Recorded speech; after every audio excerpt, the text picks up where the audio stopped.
envahis-moi. Envahis-moi de ton esprit. Envahis-moi, oui, de ton esprit. Envahis-moi. Envahis-moi De ton esprit. de ton esprit. Envahis-moi. Envahis-moi De ton esprit. de ton esprit. Jésus, envahis-moi. Envahis-moi Yaonia de Valade. ton esprit. Envahis-moi. Envahis-moi De ton esprit. de ton esprit. Chantons ensemble. Envahis-moi. Envahis-moi de ton esprit. Envahis-moi, oui, de ton esprit. Envahis-moi Envahis-moi de ton esprit. de ton esprit. Envahis-moi Envahis-moi de ton esprit. de ton esprit. Jésus, envahis-moi. Envahis-moi Yaonia de Valade. ton esprit. Envahis-moi Envahis-moi de ton esprit.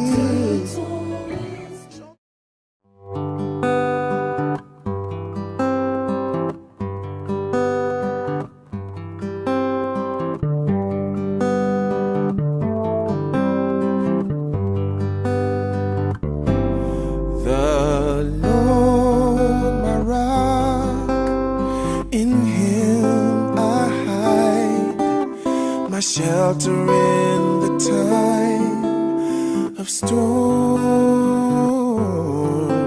I'm secure, whatever may betide, my shelter in the time of storm. Mighty rock in a weary land, you're my cooling shade on the burning sand, faithful guide. With your mighty hand, you're my shelter in the time of storm.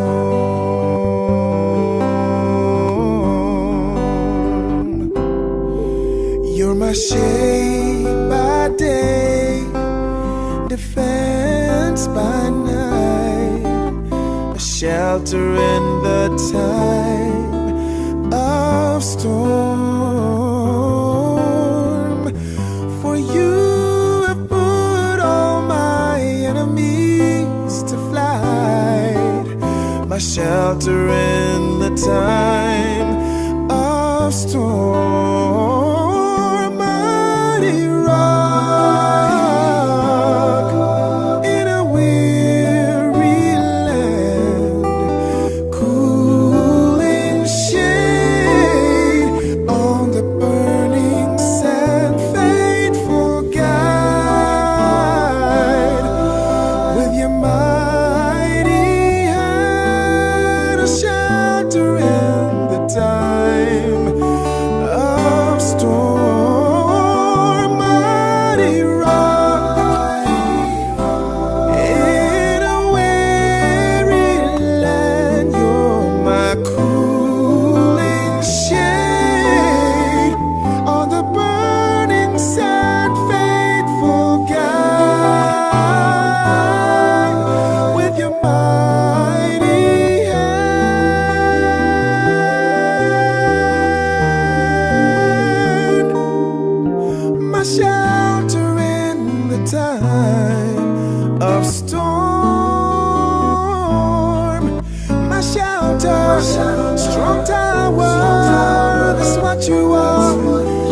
what you are. My healer, deliverer, that's what you are. That's what you are. Provider, reviver, that's what you are. That's what you are. You're my shelter in the time of storm.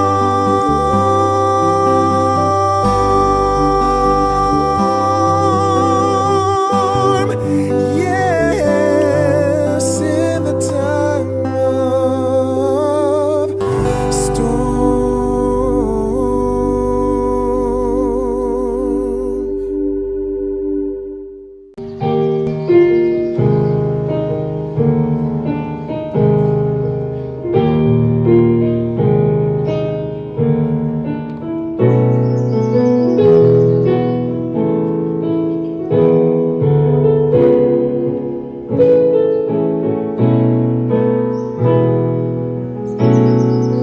Sur toi je me repose, oh Jésus mon sauveur. Faut-il donc autre chose pour un pauvre pécheur?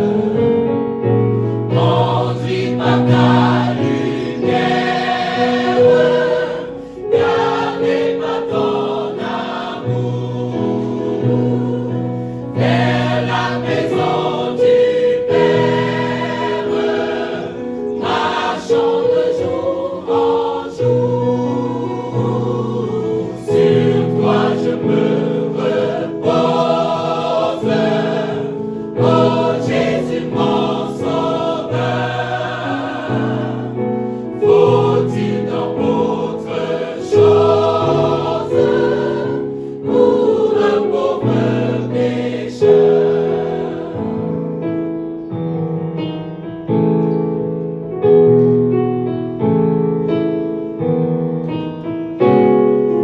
En toi j'ai la victoire, la paix, la liberté. À toi je rendrai gloire durant l'éternité. Si du bonheur qui passe, la source doit tarir, c'est assez de ta grâce pour vivre et pour mourir. Sur toi je me repose, oh Jésus mon sauveur. Faut-il donc autre chose pour un pauvre pécheur?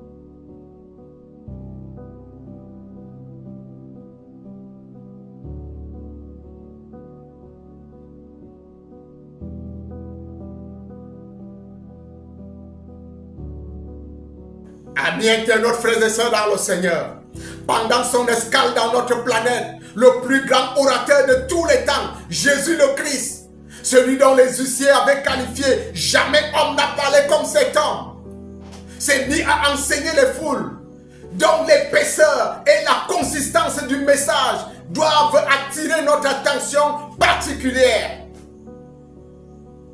Le talentueux évangéliste Matthieu, en son chapitre 13, à partir du verset 44, rapporte les faits de ce jour en ces termes. Il est écrit: le royaume des cieux est encore semblable à un trésor caché dans un champ. L'homme qui l'a trouvé le cache et dans sa joie, il va vendre tout ce qu'il a et achète ce champ.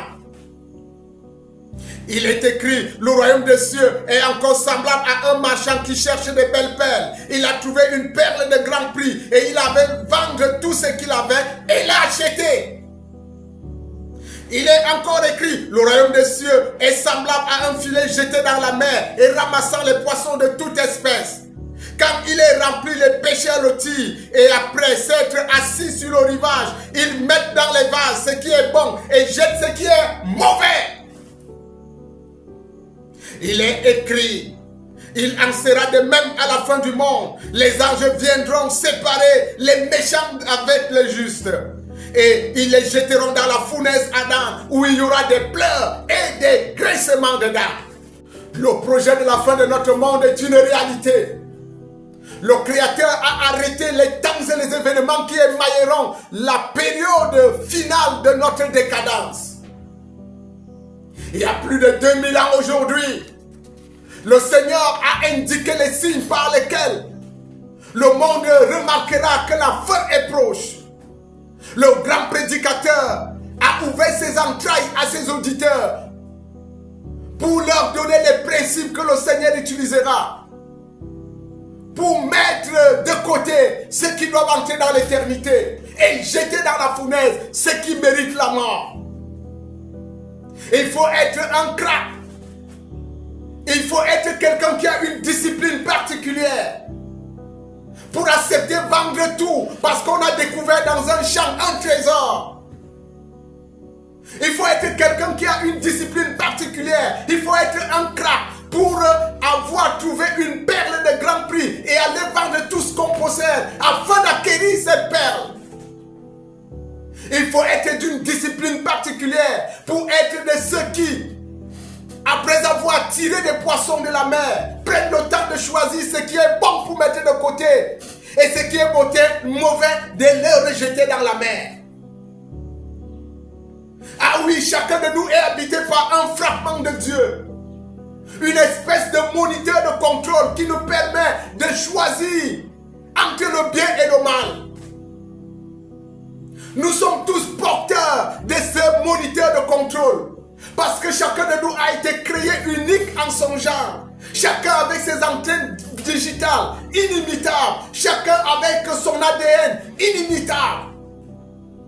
Et le Christ parlant aux foules voulait faire comprendre à chacun qu'il faut mouiller le maillot pour entrer dans le royaume des cieux. Car le royaume des cieux est comme un trésor caché dans un champ. Lorsqu'on a découvert le trésor, on vend tout ce qu'on a et on acquiert le champ pour être propriétaire exclusif de ce trésor. Pour accéder dans la fourgonnette du salut, il faut mouiller le maillot. J'insiste qu'il faut mouiller le maillot de la compétition.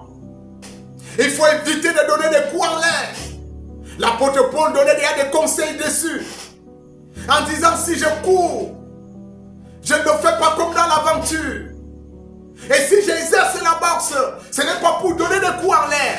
Je traite durement mon corps et je le tiens assujetti de peur d'être rejeté moi-même après avoir prêché aux autres. Il faut donc vendre tout ce qu'on a pour acheter le salut. Le salut en Jésus-Christ. Il faut vendre le doute, il faut vendre l'ambition démesurée, il faut vendre la présomption, il faut vendre la convoitise d'être élevé.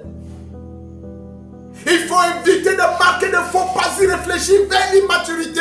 Ce sont les principes de ce genre que Jésus-Christ a donné à ses auditeurs à travers les paraboles de la perle, les paraboles des poissons de la mer triés au rivage, des paraboles du champ où le trésor étant à l'intérieur. Le bonhomme qu'il avait découvert était obligé d'aller vendre tout ce qu'il avait pour acheter ce champ et devenir le propriétaire exclusif de cette fortune. C'est de ça qu'il s'agit. Vendre tout ce qu'on a et acheter un seul article. En tant qu'individu, nous avons des expériences à faire au cours de notre terrestre carrière. Nous avons des expériences à surmonter au cours de notre terrestre carrière. Tout comme le laboureur parla à ses enfants, Christ parla à la génération de ceux qui voulaient voir leur nom écrit dans le livre de vie. Et que dit le laboureur à ses enfants. Jean de La Fontaine rapporte cette fable dans les termes suivants. Un riche laboureur sentant sa mort prochaine fit venir ses 3 enfants et leur parla sans témoin. Gardez-vous de bande d'héritage que vous ont laissé vos parents, car un trésor est caché dedans. Mais je ne sais pas l'endroit. Tout ce que vous pouvez faire, c'est de fouiller, bêcher. Fouiller, bêcher, ne laissez nulle place où la main ne passe et repasse. Le père mort, les enfants retournent au champ et découvrent que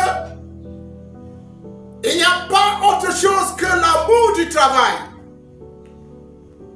Ils n'ont rien découvert comme trésor dans ce qu'ils avaient fait comme boulot, si ce n'était l'amour du travail. Les chrétiens de la fin des temps doivent aimer le travail. L'exercice qui les met en contact avec le Seigneur. C'est de ça qu'il s'agit. Il faut vendre tout ce qu'on a pour acheter un seul article. Dans une autre réplique, Jésus-Christ, l'éducateur, va renchérir devant la foule en leur disant, nous sommes dans le livre de Matthieu, le chapitre 5, au verset 29. Le chapitre 5, au verset 29, il est écrit, si ton œil droit est pour toi une occasion de chute, arrache-le et jette-le loin de toi, car il est avantageux pour toi qu'un seul de tes membres périsse et que tout ton corps ne soit jeté dans la géhenne. Amis internautes, frères et sœurs dans le Seigneur, une généreuse semaine s'est achevée.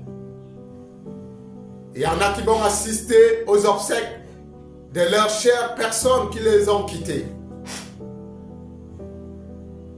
Ils ne rentrent pas dans le lieu où se désassemblent parce qu'ils méritent d'entrer.